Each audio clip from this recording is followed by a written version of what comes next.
Hello. And Mrs. Carol Smith. Welcome to the program. Thank you. May I say how delighted we are to be on Passion. We've looked forward to speaking to an African television station for decades. This is something we have looked forward to for such a long time, and we are so happy to be here. Thank you. Mr. Aaron Smith was a young, bright, and principled Oxford University graduate who was recruited by the Colonial Office and posted to Nigeria. He took his final examination a year ahead of his class. He also married Mrs. Carol Smith, whom he met while they were both at Oxford University. Together they went to Nigeria, where they had their 2 children. Mr. Aaron Smith, you were featured in a program recently by BBC Radio 4, Yes. titled Document, Yes. and that was hosted by Mr. Mike Thompson. Yes. You are alleged that the British government rigged the first and most important election in the history of Nigeria in 1959 in favor of the North. Am I correct? Yes. How long were you in Nigeria for? From 1955 to 1960. And we were based in Lagos. I was on the staff of the Department of Labour. I was largely occupied with employment problems, all the employment exchanges, and statistics, and international reports, and was kept pretty busy.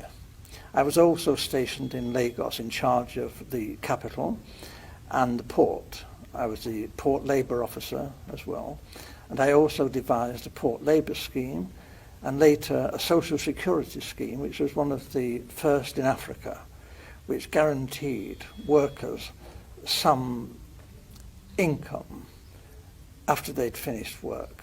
It was a providence scheme. As I say, it was called the National Providence Scheme, and I was very proud to have put that on the statute book. I was going to ask you what your role is. You've mentioned 3 important. Is there any particular name given to your office while you were there? Just labour officer. I was a labour officer, a senior civil servant. Okay. I only intended to stay in Lagos initially for 2 tours of duty. Although, because of this conflict with the elections, there were difficulties. Actually, government wouldn't let me leave the civil service. They were determined that I should stay in the civil service after my 2 tours. And I was offered very considerable incentives, including a knighthood, to stay and work for government.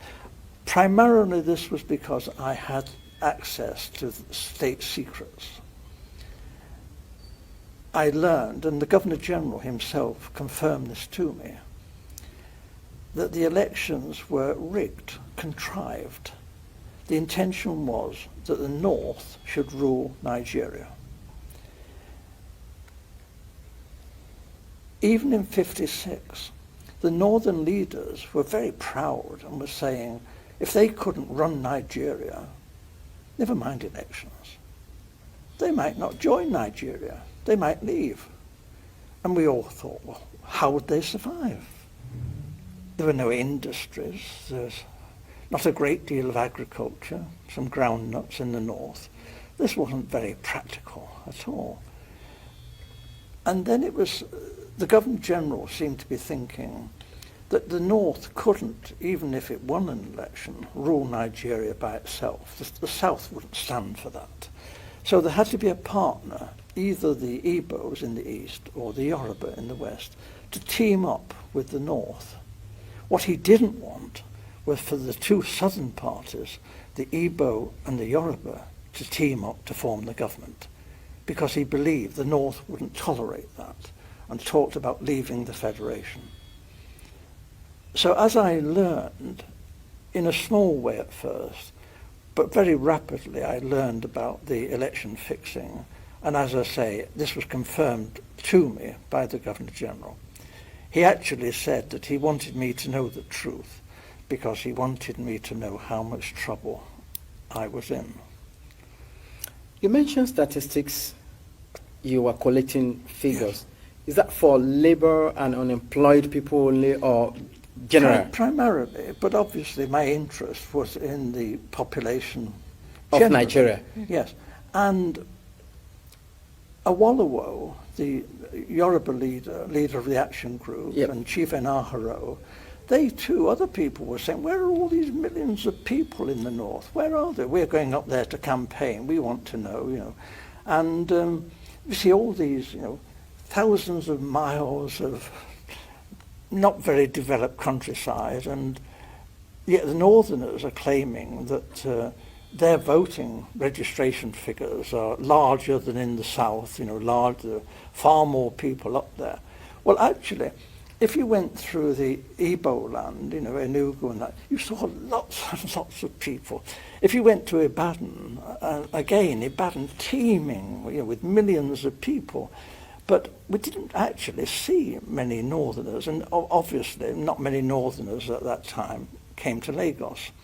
So this did arouse suspicion. Now, the Europeans, you know, not stupid, we are watching what's going on in Nigeria, and we too are beginning to feel there's something not quite right here, that maybe the elections are not going to be as straightforward as they're meant to be. Nigeria was being described as the showcase of democracy, and it was expected that the nationalist leaders would win through. But actually, when the election results were announced by the Governor-General, before the vote was even in, he didn't vote, didn't count for that, he didn't wait for that.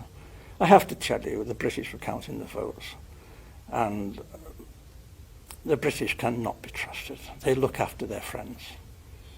Loyalty is the big thing for the British. And we were friends with the emirs of the north. We looked on people like Enaharo and Awolowo as rather dangerous people. They might even be communists. That's ridiculous, actually. They couldn't be communists in 1,000 years. But this was a sort of thing that was being said. And we were, Europeans, were getting a bit worried about all this. It wasn't quite the honest, straightforward election that we were hoping for. Apart from Professor Anderson and Dr. Patrick Wilmot that supported your submission on the rigged election, there were other people who also served in the colonial office in your days. I mean, who opposed to this submission? Initially, I was warned of what was going on by my senior officer, a Major Bunker. I didn't know, and I knew that the Governor-General had directed me to take all the office staff of the Ministry of Labour to help Chief Okoti Igbo in politicking in Warri. And this was most irregular, and I refused to do this. Having refused an order, I know what the drill is. You resign. I resign my post. That is the proper thing to do. What they did then was rather devious. They persuaded me to withdraw my resignation, and when I did, they sacked me. It didn't go through, but I thought this was a bit low after I'd resigned and was prepared to leave the country. This was not very nice behaviour. They later withdrew this and said that I had been of some service to the state, and actually commended me for what I had done, and said I could leave Nigeria with splendid testimonials, and we shook hands on this. And this was done with the recognition of the Deputy Governor-General, Sir Ralph Grey. And then I left Nigeria the first time and took up a job as a personnel officer, a very big job, with the Esso refinery. And then government came after me, declared that I was a traitor, and I had betrayed the British people, ought to be imprisoned. And I lost that job. And then they came to me again and said it's all been a big mistake. Dreadful mistake. I'm a jolly decent chap, Oxford chap, and they put me on a plane straight back to Nigeria where I'd make up for the time I'd been away. There was a great deal of good work for me to do, and we fell for this. We shouldn't have gone back, but we did. Now, if you recall what you said about the role of the Governor General and the attitude of the British government in particular, regarding the fear that Awolowo, Okutiebo, and the lot of them from the south are dangerous, is there a particular reason? Why the fear from the British government? Is it that they don't want to release or relinquish Nigeria? They still want to control Nigeria? They knew that the North would do as they said after independence. If it had any, the North would just, because it was their habit, they liked the British, whereas the nationalists were an unknown factor. Actually, when they took the flag down and hoisted the Nigerian flag, not one of the major nationalist politicians was there. They weren't even on the platform. This was incredible. These were the people who had sought independence. The people in the North didn't want independence. They didn't want the British to leave. So this was a farce. And for most Europeans who were very close and watching this, we were disgusted. We thought this really had been manipulated, this election. It was unworthy. It was unworthy of the British people, this. This was no honest, straightforward thing that you would expect Britain, the mother of parliaments, to do. This was cheap and low and criminal. And I opposed it. And I opposed it then, and I've opposed it ever since. And I'm telling you the truth. And I was warned, if I told you this state secret, my life could be forfeit. Earlier on, you said the British government wanted the North in alliance with either of the southern region, either with the Yorubas or with the Igbos. But without which they yes, cannot they can't do it this rule the country. The problem was that Awolowo was a highly principled man. Okay. You didn't talk to Awolowo about squalid deals and fixing things. Awolowo was not that kind of person. If you read his books, this man was a world statesman. And his young lieutenant, Chief Enaharo, was brilliant, absolutely brilliant. However, they did do a deal with Zik, Dr. Azikiwe, okay, from the east.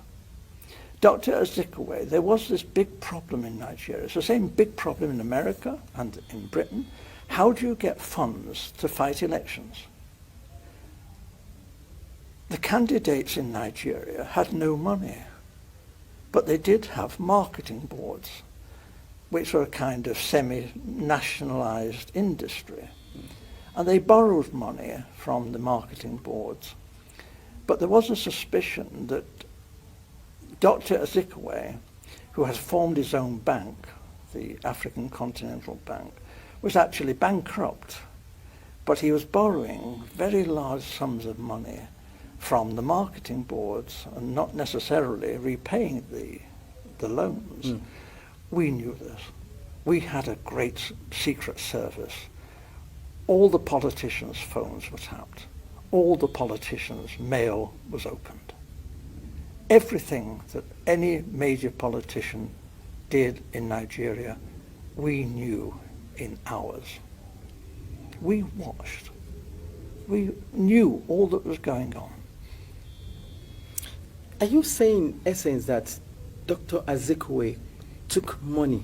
He was blackmailed by the British to do our bidding.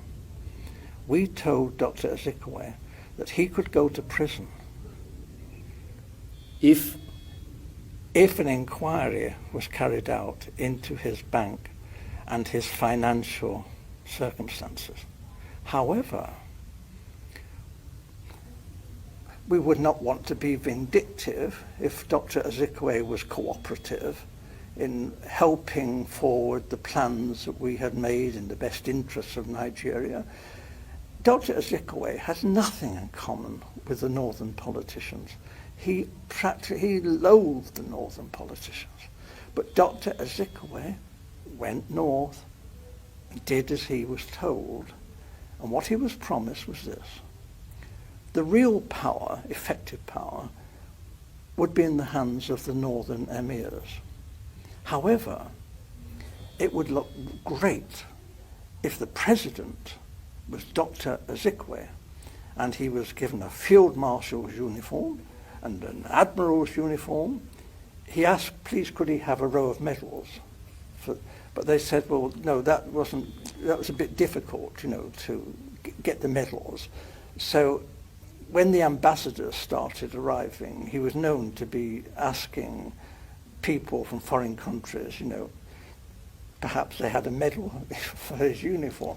We thought this was terrible, but it was said that this happened. He was very vain. And for a time, he functioned as first the Governor General, and then when Nigeria became a republic, as the president. But he had no power. And when he did try to tell the army, he said, I'm the field marshal, the army has got to do with this. They said, hey, you're just a ceremonial figure. You have no power. The Prime Minister, Balewa, gives us our orders. So there was a feeling then that there was going to be trouble. And then it was because the Awolowo and the Action Group had become the official opposition. What we British wondered, how could they win another election without the British counting the votes? There could not be another proper run election without us there. We knew what we were doing. We were just helping things along. We were doing what the British do, favouring our friends and looking after our own and repaying favours. We don't call that corruption. Right. I mean, in essence, what Dr. Ezekwe did, it was forced by the British government to do it. Yes. Collecting money from the marketing board then. Yes. So if any politician here in the United Kingdom tried to do that, Be in jail. he will be in jail. So why did the British government refuse to take action Because or comment on if we nipped it in the bud, because we knew it was happening, it was even happening let me be fair, in the West, with the Awolowo.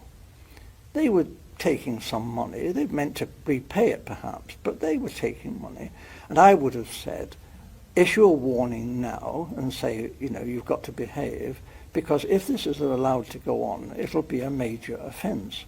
However, before they actually ran the 1959 election, they needed money for the North and for the NCNC, Dr. Zik, to fight the election. So what they did, my senior officer, Major Bunker, went around, was ordered by the Governor General to go to all the major British firms and international firms, Ford, UAC, Leventis, all these firms, and raise money for a slush fund to enable Chief Okoti Igbo, together with the North, to fight the 1959 elections. The North got most of their money from the native authorities. This was looked on by the British as being okay. This wasn't corrupt because we were friends of the North. And if they tried this in the West or in the East, we might have said this was corruption.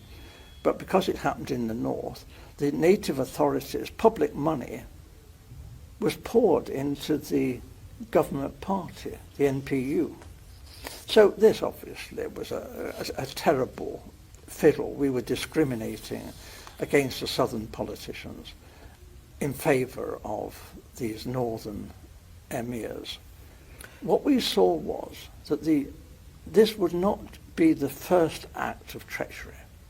They would have to smash the action group, because the action group was strong, and in a fresh election, they would be sure to win.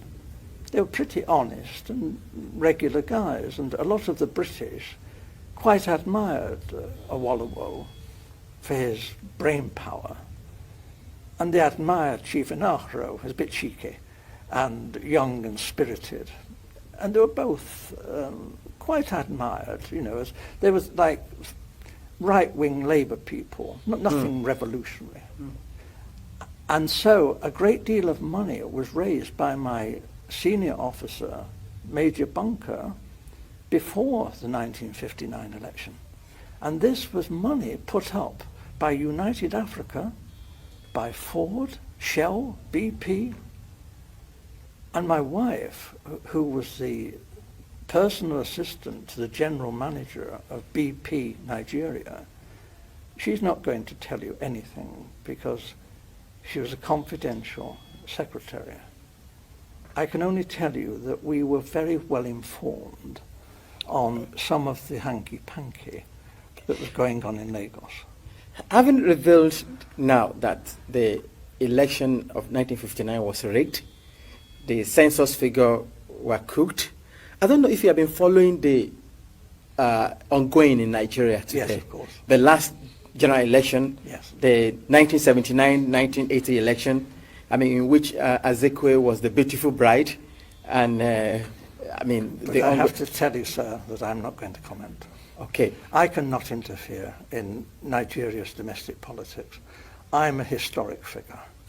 I do keep up, naturally, because I love Nigeria, and I've kept up with its history of its assassinations and military coups and dictatorships for 50 years. And this has been one of the biggest tragedies in world history, because this potentially was one of the greatest nations on earth.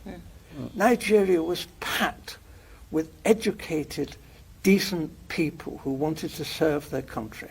Since you lost that job that the government threatened or went behind you to say that you were disloyal to them and you were fired, have you ever worked any other place since? Have I? Have you worked in any other company Yes. since? I didn't go to Oxford in the usual way. I came from a very poor family and left school when I was 13 years old. And I served a factory apprenticeship as an engineer, which is very unusual for an Oxford undergraduate. At Oxford also, I trained as a social worker. I'm a fully qualified social worker. So although, and as a personnel officer too, although the government stopped me working when I returned to this country and I was quite ill, I did a lot of voluntary work from this time on, both in the medical field, in the field of young girls. We also had campaigns on comprehensive schools. So I've kept very busy over the decades, although I have been kept out of employment quite deliberately. And when I did take up work, the government came after me and behaved abominably. And they did the most appalling things. They framed me with money missing. When I worked as a humble postman, after I'd worked as a personnel officer, I delivered the post to the workers who I'd employed. And they forced me out of that. They framed me. And later, when I was working in a labour exchange, they used the foulest methods to get me out of work. They told me they would. They said, the Governor General said, unless you do what I say, you will never work